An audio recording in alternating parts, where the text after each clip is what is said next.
What's up, YouTube? What's up, YouTube? It's your boy back with another one.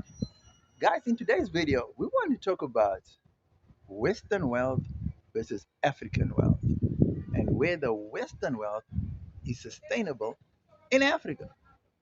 Let me know what you think about this topic in the comment section below. Don't forget to like, comment, share, and subscribe to the channel. You know we family, right? Holla.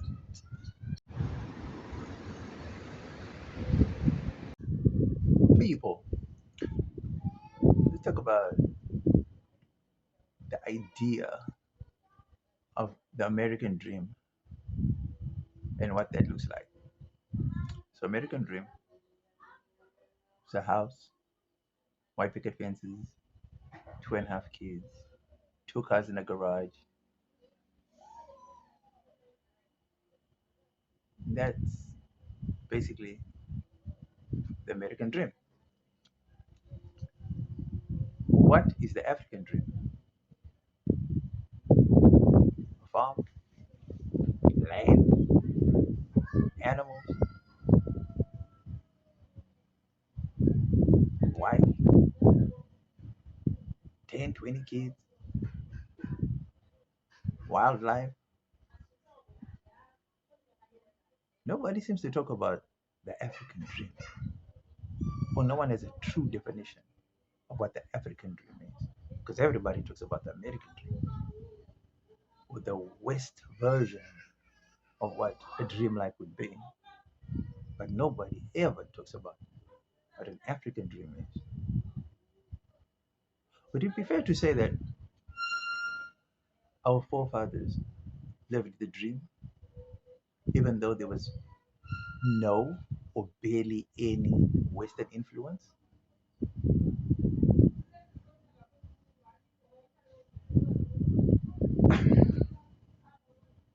In my head, I'm thinking, for as long as you don't have a brick structured house, right, then you're possibly viewed as struggling, poor. The West don't take you seriously. I mean, banks don't even fund or finance mud houses, right? That's an African home, but it doesn't have to be a mud home.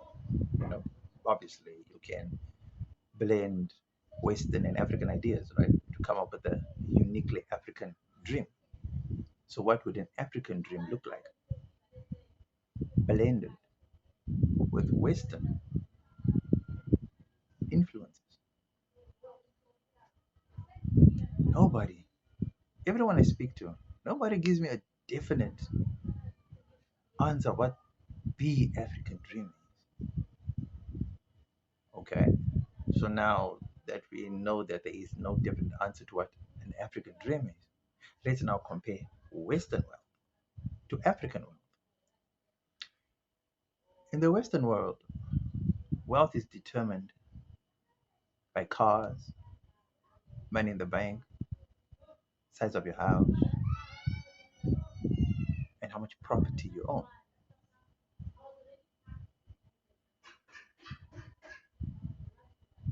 Clothes, materialistic things, right? And appliances and all that, right? But basically, sign of wealth is basically your house, your cars, amount of money you have in the bank, and the properties you own, right? It's the basics. How do you determine how wealthy an African person is? I mean, the West look at you having acres of land that's not fenced off. They see you having goats, they see you having cows, they see you having sheep, they see you having uh, chickens, ducks,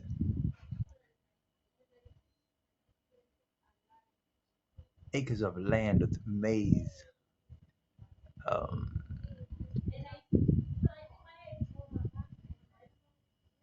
tomatoes, cabbages, just like a farm setup, and but no brick structured house, no cars, no banking system. so virtually no money in the bank, and they see that as poverty. So how do we determine how rich African people are? Because the continent is full of rich people that are not living a Western lifestyle, but the West don't deem these people as wealthy. So how do we quantify what African wealth is from a Western perspective? Because we all know what is wealth from a Western perspective, right?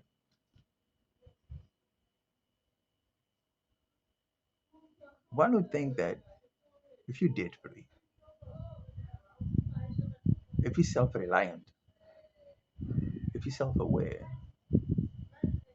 if you own everything you have and you don't owe anyone anything, one would take that as a sign of wealth. I mean, I can't imagine that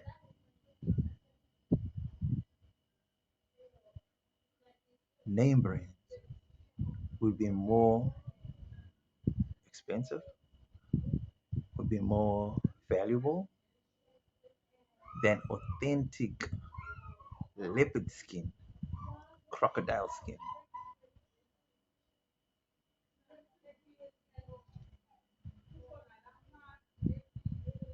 zebra skin attire. I mean, it's it's hard to fathom how we've been so brainwashed to believe that our forefathers' way of life was so mundane and so poverty stricken and poverty driven that they were poor. I mean, this is something I'm battling to think about this, right? I'm really struggling to think how we have quickly shifted away from a free life basically, and now we're chasing a life of debt. How is that logical? I mean,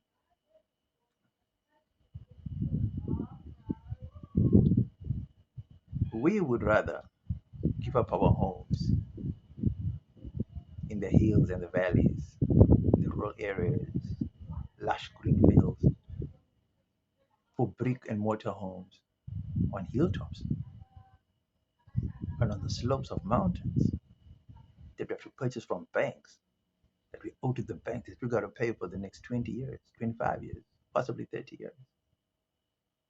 And we're giving up living off the land that God gave us, that our forefathers inherited, that our forefathers just lived off, didn't owe anybody anything. And we see debt as a sign of wealth creation. And yet the system that created these illusions of wealth are set up against us. So I shudder to think how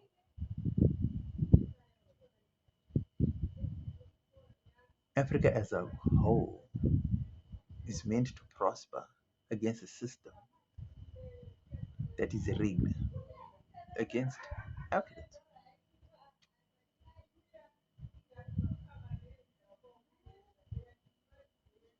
Let me know what you think about this topic in the comment section below, man. Because it's playing tricks on my mind, man. I just can't get around this notion that we are so eager and driven to get into debt just so that we can look a certain way, and we're giving up all the free amenities that our forefathers laid the foundation on. I mean, I just don't get it. I just don't get it. I just don't get it. Let me know what you think about this topic in the comment section below. Don't forget to like, comment, share, and subscribe to the channel. No, we're family, right? Holla.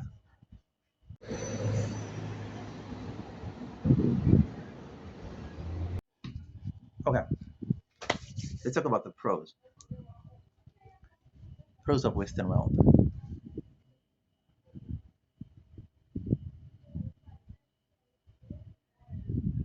Pros of Western wealth.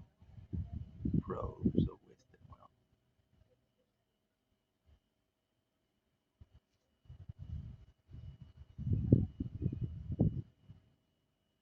No, honestly, I don't see a pro in Western wealth because I feel like Western wealth is fueled and driven by debt. So I don't see the value and the pro in that because I come from a society that shunned debt. And I think that was for a good reason.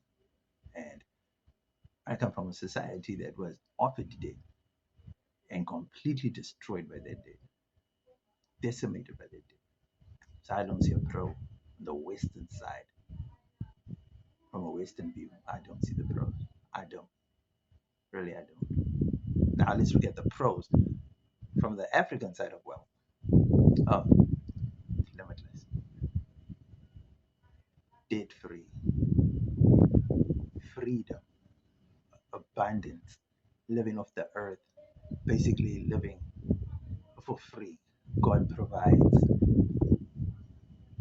natural. I mean, the the earth remains in its original state. The air is cleaner.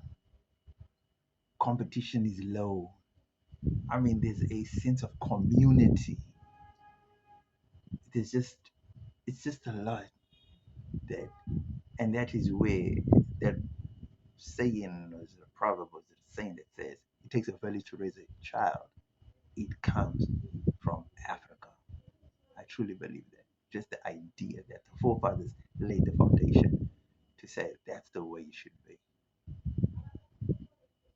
No, I really think so.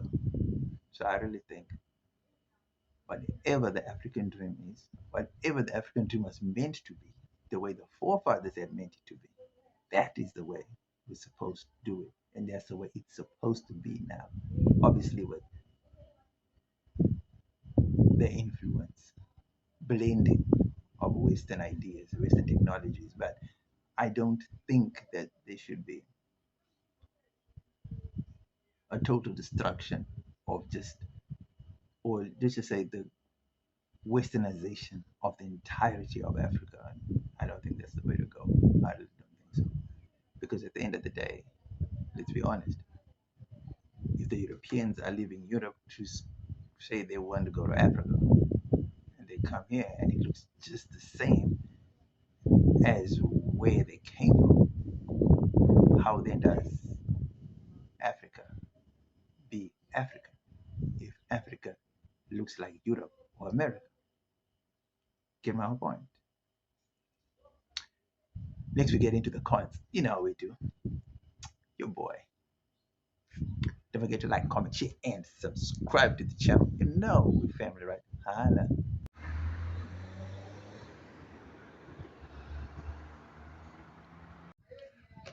The cons of Western, the cons of Western wealth, debt, money, trappings, systems, cabals, mafias, corruption, nepotism, um, evil. Um, there's just a lot of things that come with the Western idea of what wealth is, and it's a system that has destroyed many other civilizations just based on that, right? So, like they say, money changes people, but I think money just amplifies who you already are, you know. And I think the dependency on money has driven Africans to become poorer than we were actually meant to be. And for the record, I have to say this. I, according to my research,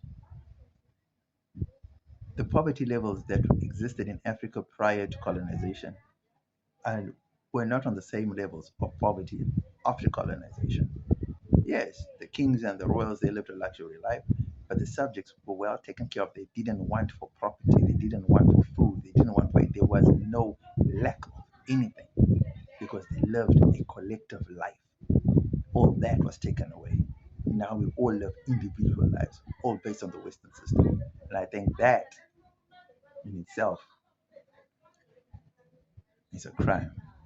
And I don't see any positivity in the Western way of life. The cons of the African system: